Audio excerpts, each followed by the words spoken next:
बच्चों, आज हम कक्षा 7 में नैतिक शिक्षा विषय का अंतिम चैप्टर 14 पढ़ेंगे। पाठ का नाम है उपकार का बदला।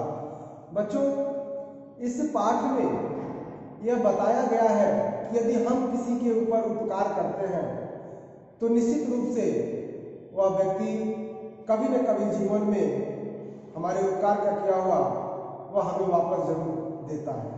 इसलिए बच्चों, हमें ध्यान रखना चाहिए कि हमें अपने जीवन में सदैव उपकार करते रहना चाहिए। तो आइए इस पाठ का अध्ययन करते हैं। हमारे आसपास कई लोग और प्राणी होते हैं जिनके व्यवहार के आधार पर हम उनसे मित्रता करना पसंद करते हैं या नहीं।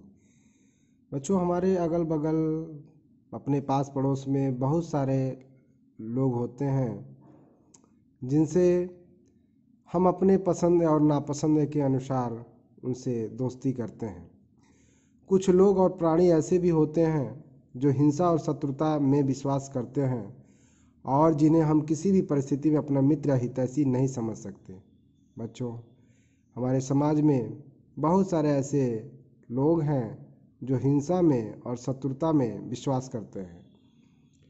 ऐसे लोगों से हम मित्रता नहीं कर सकते, परंतु ऐसे लोगों और प्राणियों के हृदय में भी प्रेम और मित्रता का भाव होता है।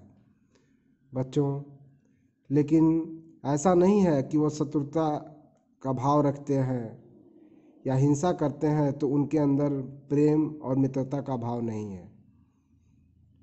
ऐसा भी होता है कि जिनका स्वभाव ही शत्रुता और हिंसात्मक होता है, वे लोग भी कहीं न कहीं प्रेम का भाव समझते हैं। इसी संदर्भ में देखेंगे, एक कहानी है, इससे हम इस बात को स्पष्ट करेंगे। बहुत समय पहले यूनान के राजा का एक सेनापति अफ्रीका में शासन करता था। यूनान के एक राजा थे जिनका सेनापति अफ्रीका में शासन करता था। उसका एक गुलाम था जिसका नाम एंड्रयूस था। वह गुलाम व्यक्ति जो था उसका नाम एंड्रयूस था। रोमन सेनापति बहुत क्रूर और अत्याचारी था। रोमन सेनापति बहुत क्रूर था, अत्याचार करता था और वह अपने गुलामों को तरह तरह से यातनाएं देता था। जो भी उनके गुलाम होते थे उनको तरह तरह से सताया करता था। अपने मालिक के अत्याचारों से तंग आकर एंड्रयूज वहाँ से भाग जाना चाहता था। अपने मालिक के प्रताड़ना से वह तंग आ चुका था और एंड्रयूज वहाँ से भागना चाहता था, परंतु कई बार कोशिश करने पर भी वह वहाँ से भागने में सफल न हो सका। कई बार प्रयास किया लेकिन एंड्रयूज वहाँ से भाग नहीं पाया। बार बार कोशिश करते करते एक दिन वह अपने मालिक के किले से निकल भागने में कामयाब हो गया और किले से निकलकर सीधा जंगल की तरफ भागा। वह एंड्रयूज अपने मालिक के किले से किसी तरह से निकल के भागा और सीधा जंगल की तरफ गया। पूरा दिन जंगल में भागते भागते उसका भूख और प्यास से बुरा हाल हो गया। वो बहुत बुरी तरह से थक चुका था, उसे काफ़ी भूख लग चुकी थी।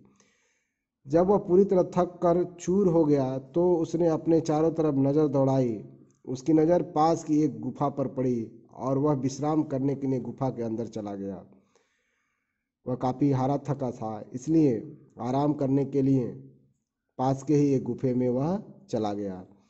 थकान के कारण उसकी आंख लगी ही थी, तभी उसे शेर के दहाड़ने की आवाज़ सुनाई दी। जैसे ही थोड़ा बहुत उसे नींद आ रही थी तब तक उसे शेर के दहाड़ की आवाज़ सुनाई दी। एंड्रयूज ने जैसे ही अपनी आंखें खोली उसे अपने सामने एक बड़ा सा शेर दिखाई दिया। एंड्रयूज को सामने एक बड़ा शेर दिखाई दिया। शेर बिल्कुल उसके सामने खड़ा होकर दहाड़ते हुए उसे ही देख रहा था। शेर एंड्रयूज को ही देख रहा था और दहाड़ रहा था। यह देखकर एंड्रयूज के दिल की धड़कनें बढ़ गई और डर के मारे उसके हाथ पैर कांपने लगे। बच्चों, किसी के सामने यदि शेर आ जाएगा तो हाथ पैर तो कांपना स्वाभाविक ही है। एंड्रयूज भी काफ़ी डरा हुआ था और उसके भी हाथ पैर कांपने लगे। उसे लगा कि अब शेर उसे मार कर खा जाएगा और उसके जीवन का अंत हो जाएगा। एंड्रयूज अब पूरी तरह से समझ चुका था कि उसके जीवन का अब अंत निकट है। यह विचार मन में आते ही डर के मारे उसने अपनी आंखें बंद कर ली। अब डर के मारे वह अपनी आंखें बंद कर ली। तभी एक अजीब घटना घटी। लेकिन अचानक कुछ घटना घटती है। शेर ने एंड्रयूज पर आक्रमण नहीं किया, बल्कि दर्द से कराहती हुई आवाज़ में एंड्रयूज की तरफ देखकर गुर्राने लगा। शेर चाहता तो एंड्रयूज पर हमला भी कर सकता था, लेकिन उस समय शेर ने एंड्रयूज पर हमला नहीं किया, बल्कि वह दर्द से कराहते हुए आवाज़ में गुर्राने लगा। उसकी आवाज़ सुनकर एंड्रयूज ने डरते डरते अपनी आंखें खोली और शेर की तरफ देखने लगा। और धीरे धीरे अपनी आंखों को खोलते हुए एंड्रयूज उस शेर की तरफ देखने लगा कि आखिर शेर इस तरह से क्यों बोल रहा है। उसने ध्यान से देखा कि शेर ने उसकी तरफ अपना दायां पंजा उठा रखा था। शेर क्या किया हुआ था? अपना दायां पंजा एंड्रयूज की तरफ उठाया हुआ था और उसे कातर दृष्टि से देख रहा था। और शेर एंड्रयूज की तरफ एक टकी लगाए देख रहा था। एंड्रयूज ने देखा कि उसके पंजे में एक बड़ा सा कांटा चुभा हुआ था। फिर एंड्रयूज ने देखा कि जिस पैर को वह उठाया हुआ था उसी पैर में एक बड़ा सा कांटा चुभा हुआ था। यह देखकर एंड्रयूज को उस पर दया आ गई। उसने बड़ी हिम्मत जुटाई और शेर के पंजे को पकड़कर धीरे से उसका कांटा निकाल दिया और उसके घाव को साफ करके उस पर अपना कपड़ा बांध दिया। बच्चों, एंड्रयूज को दया आ जाती है और शेर के पैर से वह कांटा निकाल करके बाहर करता है, उसके घाव को साफ करके उस पर अपना कपड़ा बांध देता है। हालांकि यह काम उतना आसान नहीं है जितना हम लोगों को लग रहा है। शेर के पैर में से कांटा निकालना, उसके घाव को साफ करना, फिर बांधना। बच्चों, एंड्रयूज के लिए भी वह क्षण जो है काफ़ी कठिन था। जल्दी ही शेर का दर्द कम हो गया और वह एंड्रयूज के सामने अपनी पूंछ हिलाकर अपना आभार व्यक्त करने लगा।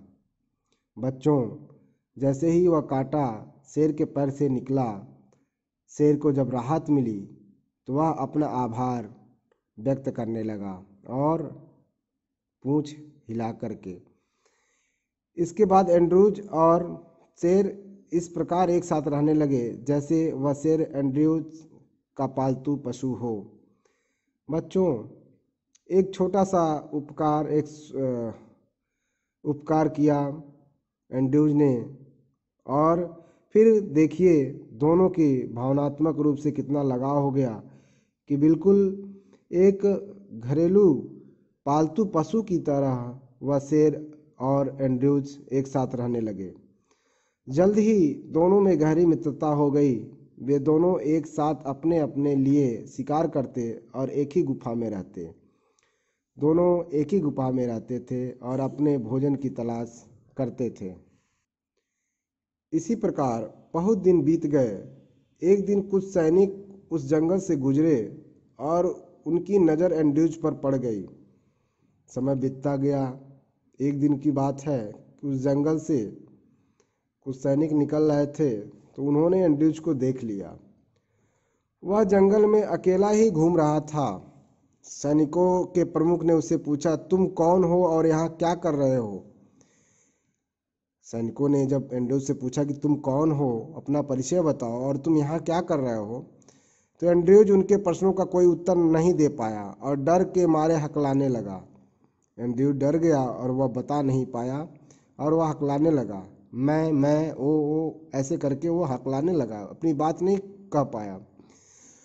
जब वह सैनिकों को कोई उत्तर नहीं दे पाया तो सैनिक उसे पकड़कर उसी राज्य में ले गए जहाँ से भागकर वह जंगल में आया था।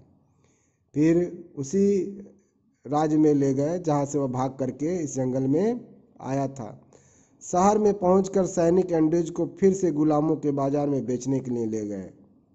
जब शहर में सैनिक पहुँचे तो एंड्रयूज को फिर वह गुलामों के बाजार में बेचने के लिए ले गए। वहाँ उसके पुराने मालिक ने उसे देख लिया और उसे लेकर राजा के दरबार में पहुँचा। चूँकि इससे पहले एंड्रयूज उसी जगह से भाग चुका था, इसीलिए उन लोगों को एंड्रयूज को पहचानने में देर न लगी और पुनः इनको लेकर के वह राजा के दरबार में पहुँचे। उन दिनों यूनान में यह प्रथा थी कि यदि गुलाम अपने मालिक को छोड़कर भाग जाए तो उसे मृत्युदंड दिया जाता था। यदि कोई अपने मालिक को छोड़ करके भाग जाता था, जो भी गुलाम होता था और छोड़ के भाग जाता था, तो उस दौर में उसे पुनः पकड़े जाने पर मृत्युदंड दिया जाता था। राजा ने नियम के अनुसार एंड्रयूज को भी मृत्युदंड सुनाया। एंड्रयूज को भी मृत्युदंड की सजा मिली। उन दिनों रोमन राज्य में कैदी को फांसी पर न लटकाकर एक खुले मैदान में शेर के सामने डाल दिया जाता था और कैदी और शेर के बीच भयंकर युद्ध होता था। राजा और पूरी प्रजा शेर और कैदी के बीच होने वाले युद्ध का आनंद उठाते थे, जिसमें प्रायः शेर कैदी को मारकर खा जाता था। बच्चों, उन दिनों में रोम की स्थिति यह थी कि किसी भी कैदी को फांसी पर नहीं लटकाया जाता था, बल्कि खुले मैदान में शेर के सामने उसे छोड़ दिया जाता था और इस तरह से उन लोगों में लड़ाई होती थी और उसका आनंद सारे लोग उठाते थे। अक्सर यह देखा जाता था कि वह जो सजा पाया हुआ व्यक्ति होता था वह शेर के सामने जाते जाते ही मर जाता था या थोड़ी देर तक लड़के मर जाता था। यही होता था। बच्चों, इसी नियम के तहत निश्चित दिन पर एंड्रयूज को भी खुले मैदान में छोड़ दिया गया और उस नियम के तहत एंड्रयूज को भी अब मौत की सज़ा मिल चुकी थी और उसको उसी खुले मैदान में छोड़ दिया गया, जहां एक पिंजरे में पहले से ही एक भूखा और खूंखार शेर गुस्से से दहाड़ रहा था। एक शेर भी था जो बहुत भूखा था और खूंखार भी था। एंड्रयूज के पास अपने बचाव के लिए कोई भी हथियार नहीं था। अब एंड्रयूज के पास तो अपने आप को बचाने के लिए कुछ था नहीं। इस नृशंस तमाशे को देखने के लिए राजा भी अपने निश्चित स्थान पर बैठा था और राज्य की प्रजा जोर जोर से शोर मचा रही थी। राजा अपने गद्दी पर बैठा हुआ था, प्रजा जोर जोर से चिल्ला रही थी। राजा का संकेत पाते ही सैनिकों ने पिंजरे का दरवाजा खोल दिया और शेर दहाड़ते हुए तेजी से पिंजरे से बाहर निकला और एंड्रयूज की तरफ बढ़ा। वह शेर बड़ी तेजी से एंड्रयूज की तरफ बढ़ा। शेर को एंड्रयूज की तरफ बढ़ते देखकर सभी लोगों को लग रहा था कि मनुष्य और पशु के बीच होने वाला युद्ध बहुत भयानक होगा। अब लोगों के बीच में ये बातें थीं कि यह युद्ध होगा वो बहुत भयानक होगा। शेर को अपनी ओर आते देख एंड्रयूज भी बुरी तरह डर गया। एंड्रयूज काफ़ी डर गया था शेर को देख करके। शेर दहाड़ते हुए एंड्रयूज के करीब पहुंचा और उसे सूंघने लगा। शेर एंड्रयूज को सूंघने लगा। एंड्रयूज ने डर के मारे अपनी आंखें बंद कर ली। पास में शेर हो तो कौन भला अपनी आंखें खोल सकता है। बच्चों, एंड्रयूज ने भी अपनी आंखें बंद कर ली। कुछ देर बाद एंड्रयूज को सूंघने के बाद शेर ने उस पर आक्रमण करने की बजाय उसे अपने पंजे से एक थपकी मारी।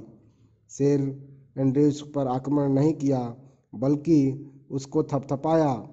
शेर के पंजे की थपकी से एंड्रयूज ने डरते डरते अपनी आंखें खोली और उसने शेर को देखा तो उसे अपने मित्र को पहचानने में देर नहीं लगी और उसने शेर को गले लगा लिया। वही शेर जिसके साथ एंड्रयूज जंगल में गुफा में रहता था और साथ साथ रहते थे, जिसका ये कांटा शेर के पंजे में जब कांटा घुसा था तो एंड्रयूज ने उसके कांटे को निकालकर उसके घाव साफ किए थे। यह वही शेर था जो राजा ने एंड्रयूज के लिए मंगवाया था। यह दृश्य देखकर राजा और प्रजा सबकी आंखें फटी की फटी रह गई। राजा ने एंड्रयूज को अपने पास बुलाकर पूछा, नौजवान, यह कैसा चमत्कार है कि एक खूंखार और भूखा शेर तुम्हें अपना भोजन बनाने की अपेक्षा तुम्हें प्यार से चाट रहा है। यह बात राजा ने एंड्रयूज से पूछा। राजा की बात सुनकर एंड्रयूज ने उसे अपनी और शेर की मित्रता की पूरी कहानी सुनाई। उसकी कहानी सुनकर राजा बहुत प्रसन्न हुआ और प्रभावित भी हुआ। राजा ने एंड्रयूज की सज़ा समाप्त कर दी और उसके मालिक को हुक्म दिया कि वह उसे पूरी तरह मुक्त कर दे, और राजा ने उसके मालिक को आदेश भी दिया कि उसको आज़ाद कर दे। शेर को भी वापस जंगल में स्वतंत्र छोड़ दिया गया। शेर को भी वापस जंगल में छोड़ दिया गया। राजा ने उन दोनों को उनकी मित्रता के पुरस्कार के रूप में उन्हें मुक्ति प्रदान की। अंत में राजा ने इन दोनों से प्रभावित होकर, इनकी मित्रता से प्रभावित होकर, इनके प्रेम भाव से प्रभावित होकर इन दोनों को आज़ाद कर दिया। बच्चों, इस पाठ से हमें क्या शिक्षा मिलती है? प्रेम और सौहार्द की भावना का सम्मान हिंसक से हिंसक पशु भी करता है और खुद पर किए गए उपकार को कभी नहीं भूलता। मतलब यदि प्रेम और सौहार्द की भावना के साथ हम किसी भी व्यक्ति के साथ पेश आए तो वह हमारे लिए भी वैसा व्यवहार करेगा। समय आने पर वह हमारे द्वारा किए गए उपकार को कभी नहीं भूल सकता। इसलिए बच्चे, हमें सदैव जो है वह उपकार की भावना रखनी चाहिए और दूसरे के ऊपर आवश्यकता पड़ने पर ज़रूर उनकी मदद और सहायता करनी चाहिए। Thank you.